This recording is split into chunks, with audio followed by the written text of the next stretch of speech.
Advice ان کو یہ تھا کہ نہیں، ہم کم از کم ایک ہفتہ 10 دن اور مزید اس ایریا کو بند رکھیں گے، اور بلکہ وہاں پر میں نے تو یہاں تک بھی کہہ دیا کہ جناب اب ساری صفائی ستھرائی جب تک ہمیں بند ہے۔ اس وقت بھی اگر آپ لوگ چلے جائیں، اس وقت فمیگیشن ہو رہا ہے، گاڑیاں چل رہی ہیں، اسپرے ہو رہے ہیں پورے ہسپتال میں، پورے وارڈز میں، پورے دیواروں کو ہم ڈس انفیکٹڈ کر رہے ہیں، ڈی انفیکٹ کر رہے ہیں، اور وارڈز کو کر رہے ہیں، کوریڈورز کو کر رہے ہیں۔ پوری ٹیم ہماری اس وقت جو ہے وہ لگی ہوئی ہے۔ اب آتے ہیں ان ڈاکٹروں یا پیرامیڈیکل اسٹاف جو ہمارا ہے، اس وقت 11 لوگ تھے جو افیکٹڈ تھے، اس میں سے ایک بدقسمتی سے ایک ڈاکٹر صاحب کا انتقال ہو گیا۔ اللہ ان کو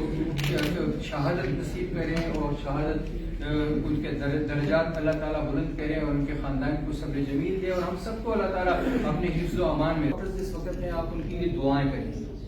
ایک لیڈی ڈاکٹر ہے، ایک ڈاکٹر ہے، وہ اس وقت کمپیریٹیولی 8 کی نسبت میں ان کی حالت ذرا کچھ کمزور ہے، تو ان کے لیے میری درخواست آپ سب سے ہے کہ دعا کریں کہ اللہ تعالیٰ ان کو بھی صحت دیں۔ اور ہمارا تو خیال تھا کہ یہ بہت بڑا آؤٹ بریک ہوگا۔ میں نے حکومت سندھ کے وزیر صحت سے بات کی، ڈاکٹر صاحب نیاز سے، I am so grateful to ہم کہ انہوں نے مجھے ہر طرح کی یقین دہانی کرائی۔ اور پھر میں یہ بتاتا چلوں کہ اس وقت ہم وزیر اعلیٰ صاحب جو ہمارے میر علی مردان ڈومکی صاحب ہیں، جو ہمارے بلوچستان کے نگران وزیر اعلیٰ ہیں، اور ہمارے چیف سیکرٹری صاحب شکیل قادر صاحب، میں ان دونوں شخصیات کا بڑا مشکور ہوں۔ یہ اسلام آباد میں تھے دونوں، جب یہ ہمارا یہ سلسلہ ہوا میں نے دونوں سے فون پہ رابطہ کیا، انہوں نے وہاں سے مجھے فون پہ فری ہینڈ دیے کہ ڈاکٹر صاحب آپ فائنانسز کی پرواہ نہ کریں، آپ کوئی بھی ایسی چیز آپ پرواہ نہ کریں، ہم آپ کو آتھورائز کر رہے ہیں، آپ اپنا کام جاری رکھیں۔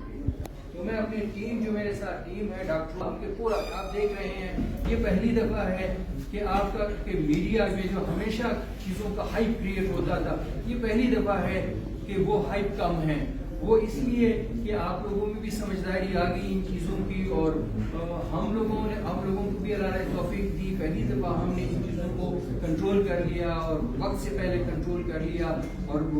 دیر اینڈ دین ہم نے یہ ساری چیزیں جو ہے وہ کنٹرول کر لی۔ تو میں آپ لوگوں کا بہت مشکور ہوں آپ لوگوں کو، اور میں نے آج تک یہ پچھلے 3-4 دنوں میں نے نہیں دیکھا ہے کہ کسی بھی میڈیا چینل پہ یا کسی بھی اخبار میں یا کسی میں کوئی نیگیٹو چیز نکلی ہو، کیونکہ اس سے ہوتا کیا ہے، ایک پینک کریٹ ہو جاتا ہے عوام میں، اور لوگوں میں